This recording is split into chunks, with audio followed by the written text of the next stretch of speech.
Boa tarde a todos. Sou o professor Rodrigo Alves, sou professor de Direito, leciono na Unidrumont São Paulo.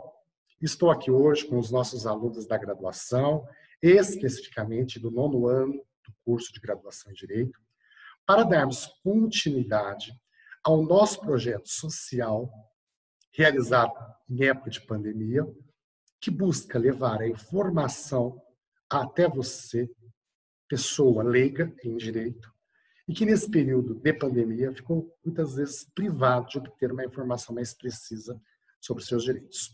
Hoje, em específico, nós vamos falar da internação de adolescentes em estabelecimentos educacionais. É uma medida socioeducativa prevista no ECA, né? É a medida socioeducativa mais gravosa, que consiste no recolhimento do adolescente infrator num estabelecimento educacional. No período de pandemia, nós observamos que aumentou o risco para a contaminação com o vírus, ficou aumentado, e esses adolescentes muitas vezes ficaram em uma situação de maior vulnerabilidade. O vídeo de hoje, gravado pelos nossos queridos alunos Aline Mendonça e André Jorge, vai expor um pouco sobre esse tema. Como ficou a internação em estabelecimentos educacionais no período de pandemia. Passo agora a palavra para esses queridos alunos que vão falar um pouco sobre o tema. O Estatuto da Criança e do Adolescente, o ECA, ele adota a teoria da proteção integral. Nesse sentido, deve o Estado, a família e a sociedade assegurarem às crianças e adolescentes todos os direitos previstos no ordenamento jurídico nacional e internacional com absoluta prioridade. A medida socioeducativa de internação em estabelecimento educacional está prevista no artigo 112, inciso 6, e é a medida mais gravosa imposta ao adolescente infrator, uma vez que o priva da liberdade. Nesse sentido, visando sempre a integração social do menor, o artigo 121 determina que sejam considerados os princípios da brevidade, excepcionalidade e respeito à condição peculiar de pessoa em desenvolvimento. No que se refere ao princípio da brevidade, o artigo 121, parágrafo 3º, determina que a medida não exceda 3 anos, uma vez que a adolescência é considerada a menor fase da vida de um ser humano. Sendo assim, a internação deve ser breve, ocupando o menor tempo possível na vida do adolescente. Ainda verificando sempre o melhor interesse do adolescente, a internação somente deve ser aplicada em último caso, respeitando também o princípio da excepcionalidade. O artigo 122 ele é taxativo ao determinar as situações em que essa medida pode ser aplicada, e são elas.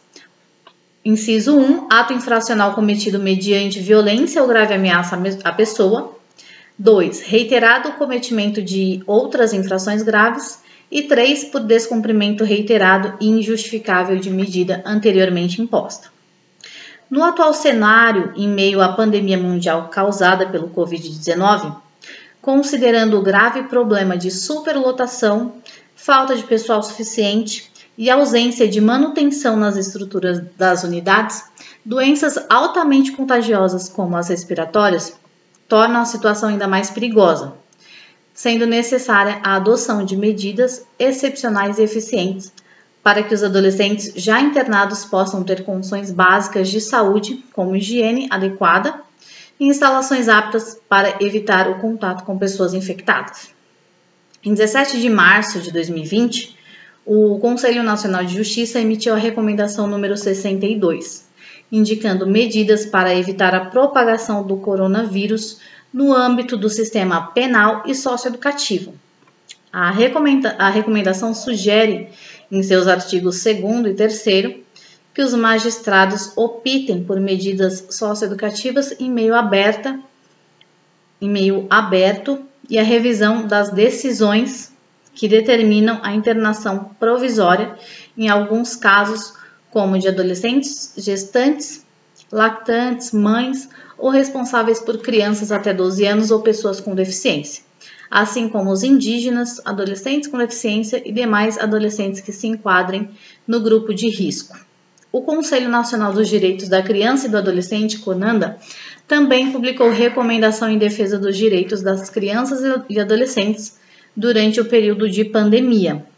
segue a mesma linha e observa a resolução número 313 do Conselho Nacional de Justiça, de 19 de março de 2020.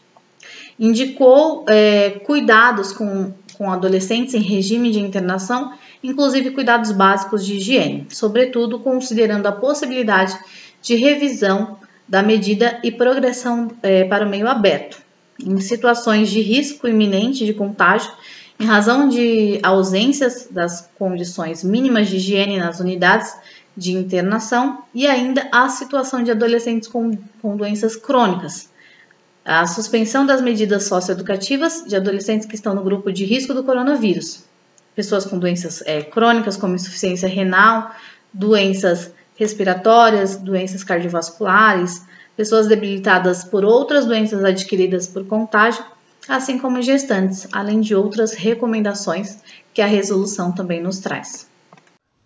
Olá, mestre Rodrigo, aos colegas de academia, Aline e Renato. Olá também e os meus cumprimentos aos ouvintes. Eu quero falar sobre 2 direitos que é concedido a um adolescente internado em um estabelecimento educacional. O artigo 124 do Estatuto da Criança e do Adolescente, mais conhecido como ECA, ele possui 16 incisos. E eu vou falar especificamente de 2 direitos, dentre vários que esses adolescentes eles possuem. Um dos direitos está no inciso 7º, que diz que o adolescente internado ele tem direito a receber visitas, ao menos semanalmente.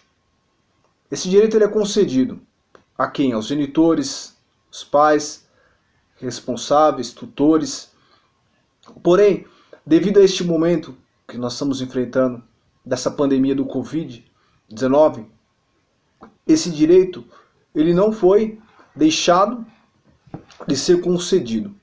Porém, para que seja evitado um contágio, para que seja evitada a contaminação, não é possível que os genitores, os pais, possam efetuar essas visitas. Porque imaginem que diversas pessoas que vão visitar os seus filhos, esses internos, e quanto mais pessoas aglomeradas, pode aumentar o número do contágio.